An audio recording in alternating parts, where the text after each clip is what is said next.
Son vaxtlar Hakim Gürcü Arzusu partiyasında ardı-arda nazir və digər rəsmilərin istefaları müşahidə olunur.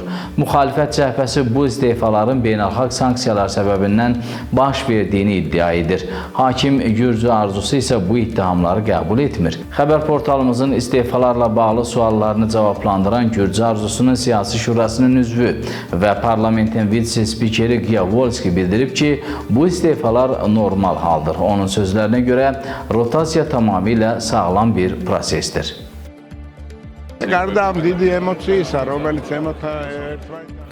İstənilən hökumətdə kadr dəyişikliyi tamamilə sağlam bir hadisədir.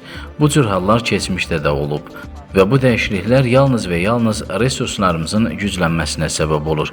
Burada təlaş yaradacaq heç bir hal yoxdur. Hakim partiya nümayəndəsi sonuncu Daxili İşlər Naziri Vaxtan Komelauri'nin istefasına da münasibət bildirib. O qeyd edib ki, Komelauri yüksək polis sistemi qurub və öz istəyi ilə vəzifəsindən uzaqlaşıb.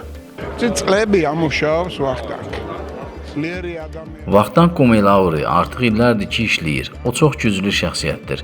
Möhtəşəm polis sistemi qurdu və mən düşünürəm ki, onun qurduğu bu sistem dünya miqyasında demokratik ölkələrdə mövcud din sistemi ilə rəqabətə gələ biləcək bir sistemdir. Uzun müddətdir ki, bu sahədə sıx rejimdə işləyirdi və özü qərar verdi ki, istefa versin. O bizim dostumuzdur. Hələ də bizim komandamızın üzvüdür. Gələcəkdə də bizimlə bir sırada dayanacaq.